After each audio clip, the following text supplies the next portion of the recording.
Welcome back, Keyforgers. We are tackling our first deck from this Prophetic Visions display today, so let's get this open. I'm going to stick with second from the bottom on the left. It wasn't too bad for our Amber Skies opening. Let's see how it does for us today. That's the wrong way up, this way up. Well, we have Untamed. Anyone who's had any experience with Untamed in Prophetic Visions, you know that's not going to be a happy house. But we do have Dis, which is amazing, and we have Star Alliance. So we have the Devoutly Raw Sailor of Saliago. I believe I pronounced that correctly. Let's take a closer look. There is a close-up of that Archon there. That's the deck list. That's the trait card or the words card, and here are our two prophecies, so let's start with them. The cards will tell during your opponent's turn. After your opponent draws a card outside of their draw card step, fulfill the cards will tell. It's a prophecy that doesn't tend to trigger. Enhancements are a lot less common in this than they have been in other sets.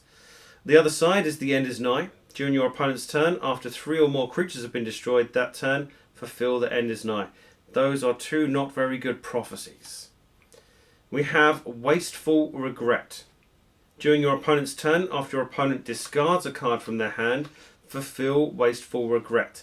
Not too bad, especially if they have discard enhancements in their deck, or if we can fate something that makes them discard a card, you can usually fate 2.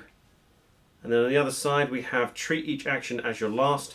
During your opponent's turn, after your opponent plays their second action that turn, fulfill Treat each action as your last. Not the best prophecies. We are starting out with Untamed. Windrow Composting is an action. You get an amp when you play it. Play.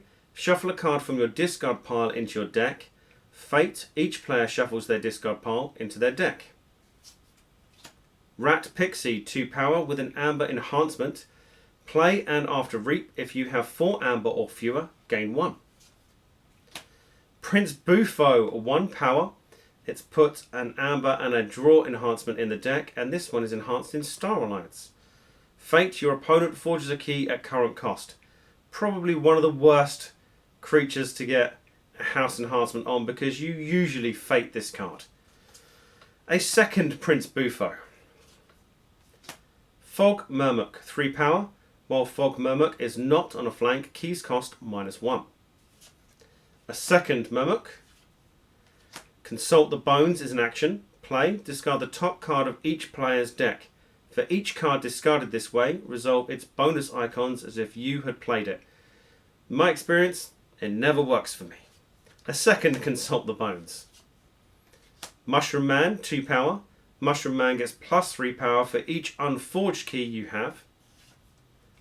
Loyal Packmate, 6 power with Taunt. Enemy creatures cannot be used to fight friendly creatures unless the friendly creature has Taunt. Word of Returning is an action. You get an amp when you play it. Play. Deal 1 damage to each enemy creature for each amber on it. Move each amber from those creatures to your pool. Ritual of the Hunt is an artifact. You get an amp when you play it. Omni ability, destroy Ritual of the Hunt. For the remainder of the turn, you may use friendly Untamed creatures. Yep, Untamed didn't get any better in that deck. Now moving on to Star Alliance. Strategic Feint is an action. You get an amp when you play it, and this one also has an amber enhancement. Play, deal 1 damage to 2 enemy creatures and exhaust them. Very nice effect. Fate, discard the top card of your deck. Until the end of the turn, you may not play cards of the discarded card's type. Very nice fate effect. Facilitate, 2 power. It's put a Star Alliance enhancement in the deck, and it's got a draw enhancement itself. After fight, after reap, you may ready a non-robot creature for each of Facilitate's Star Alliance neighbours. Reservist Jones, 3 power with Deploy. Play, capture 2 amber for each of Reservist Jones' non-Star Alliance neighbours. Refit is an action. You get an amp when you play it. Play. You may move an upgrade in play to another creature. Fate. Destroy an upgrade attached to a friendly creature. This usually comes in multiples. It is a very terrible effect that if it's ever useful in a game, it's probably game changing. No, we only got one. Okay. Recovery Operations is an action. Play. Discard the bottom 3 cards of your deck. You may put any number of the discarded cards on top of your deck in any order. Into the Warp is an action. Play. Each player discards the top card of their deck. Destroy each creature that shares a house with at least one of the discarded cards. A second Into the Warp. Future Booster is an artifact. You get an add when you play it. Omni ability, look at the top card of your deck. You may put it on the bottom of your deck. Omicron Cullen, 3 power. After Reap, destroy each other creature. Fate, destroy each friendly creature that does not share a house with at least one of its neighbours. Digital Signal is an action. You get an add when you play it. Play. For each card in your opponent's archives, archive a card. Discard your opponent's archives. Bridge Officer Zorro, 3 power. After fight, capture 3. If you do, ready a friendly non-alien creature. Uncharted Lands is an artifact. Each Star Alliance creature gains after Reap. Move 1 amber from the Uncharted Lands to your pool. Play. Place 6 amber from the common supply on Uncharted Lands. And finally on to Dis. Traumatic Echo is an action. Play. Purge a card from your discard pile. During your opponent's next turn, they cannot play cards of the purged cards type. A second Traumatic Echo. Very nice. Pied Viper, 3 power with elusive. After an enemy creature reaps, if there are more enemy creatures than friendly creatures, gain control of that creature. Infinity Strop is an action. You get an add when you play it. Play. Deal 2 damage to a creature. If this damage destroys that creature, deal 4 damage to each creature that shares a house with the destroyed creature. A second Infinity Strop. Hamstrung is an action. You get an add when you play it. Play. Discard the top card of a player's deck. If it is a creature, purge it. Chasm Vespid, 1 power, skirmish and splash attack 1. It has a draw enhancement. Fate, archive each friendly creature not on a flank.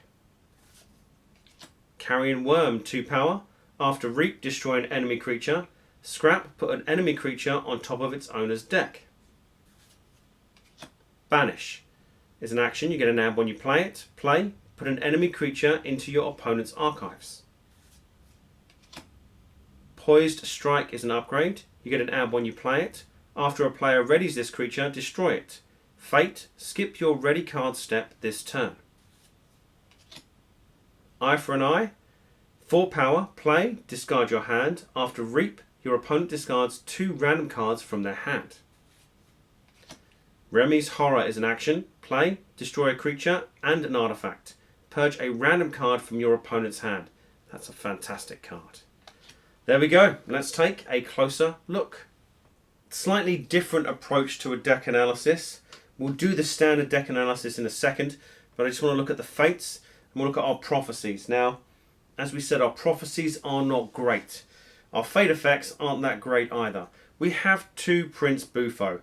If you know you are going to end your turn on check, it's worth putting a Prince Bufo down, but getting the prophecy to activate the fate effect is going to be quite hard.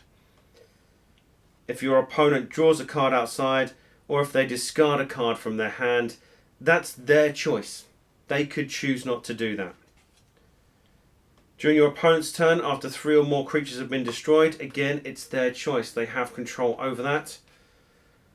They do have control over how many actions they play, but that is probably the fate effect that is most likely going to trigger, considering that we can stop them playing creatures for certain turns.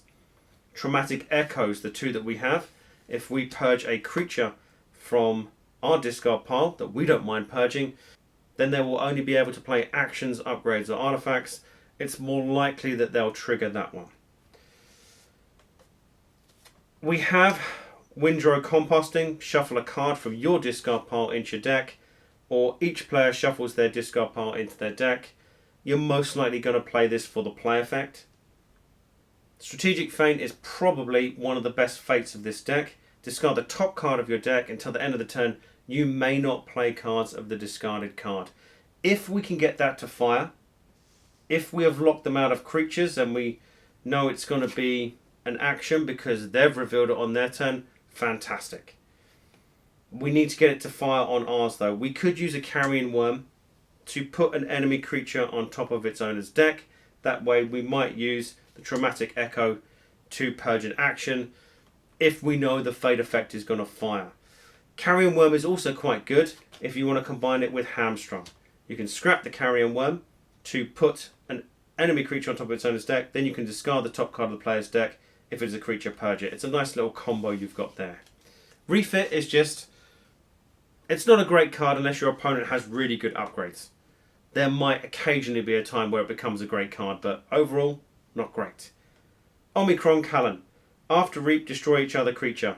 This is one of those creatures that has a huge target on their back, and if you are behind on board, it's most likely that it's not going to be on the board for your next turn.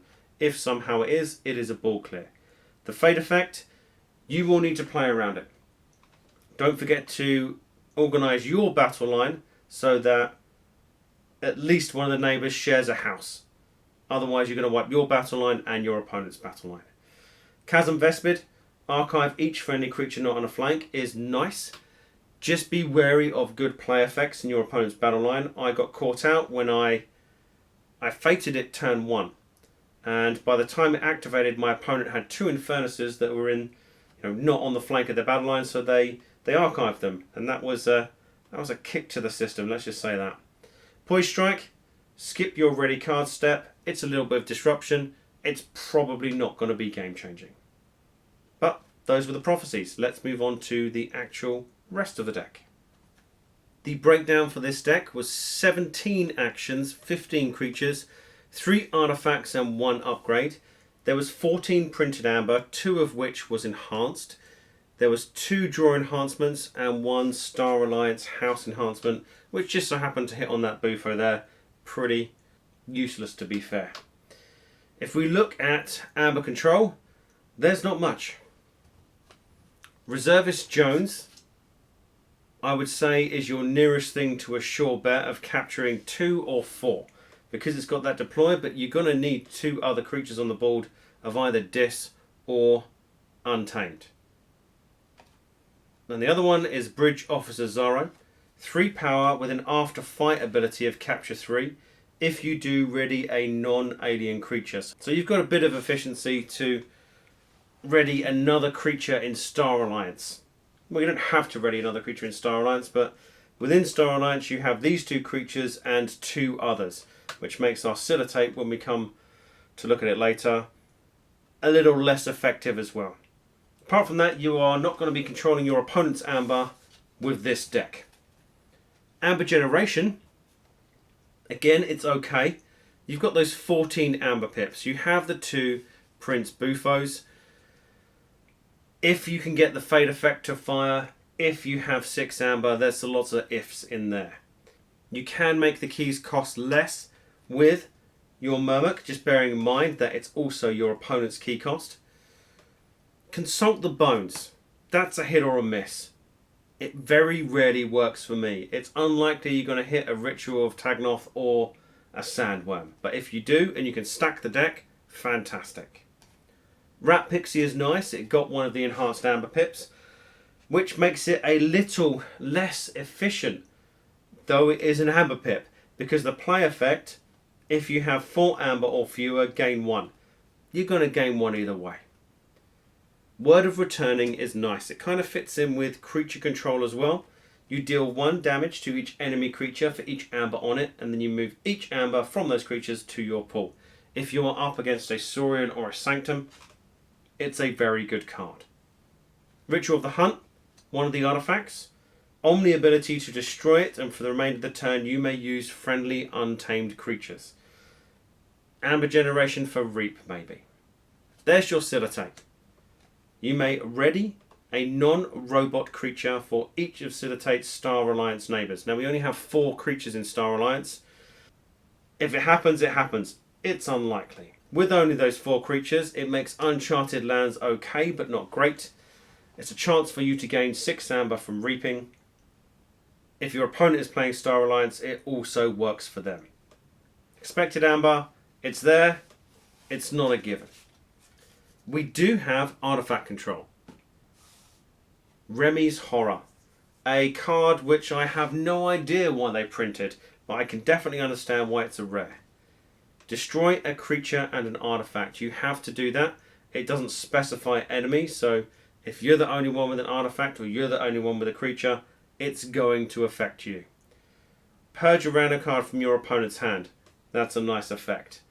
If you can recur this, if you can archive it, I've seen a lot of people try and do it with logos, especially in a Prophetic Visions deck.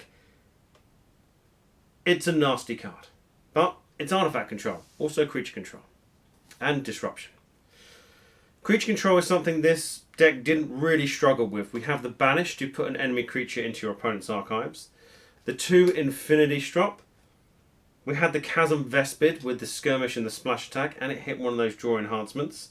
The Pied Viper is very nice if you are behind on board, but it usually is the target, especially if your opponent has more creatures. They will take it out before they reap. Poised Strike. We spoke about it in the Fate effects.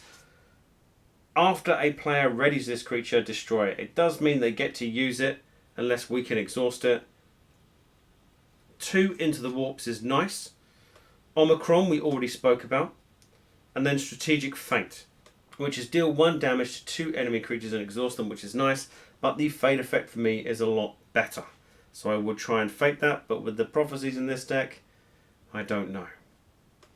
Efficiency and Disruption. Digital Signal. For each card in your opponent's archives, archive a card, discard your opponent's archives. When it says archive a card, that is not from the top of your deck, that is from your hand. So be careful how you play that. Recovery Operations. Discard the bottom 3 cards of your deck and you can put any number of those cards on the top of your deck. I do like that card. Future Booster is nice. Omni ability, look at the top card of your deck. You may put it on the bottom of your deck. I love the 2 Traumatic Echoes, which we already spoke about. To purge a card from your discard pile, and during your opponent's next turn, they cannot play cards of the purge type. If you can get both on the same turn, your opponent can play usually only upgrades or artifacts, so it's almost a free turn. Does mean they can still use cards in play though, so do be careful. The Carrion Worm and the Hamstrung we already looked at. The After Reap ability on the Carrion Worm of destroy an enemy creature is nice. The Eye for an Eye. Play, discard your hand. You're going to have to discard your hand. You could, if you wanted to, utilise the Scrap effect on your Carrion Worm, but the After Reap ability of your opponent discards 2 random cards from their hand is very, very nice. The only type of recursion we had did come through our Windrow Composting to shuffle a card from our discard pile into a deck, or if it's fated, you and your opponent shuffle the discard piles into the respective decks. It's not a great prophecy deck. It's an okay deck. You're going to struggle controlling your opponent's amber, like I said earlier. Controlling the board, you're going to have a little bit more success with. I'll leave a link in the description if you want to take it for a run on the Crucible. But all that remains for me to say is good luck, have fun, keep forging.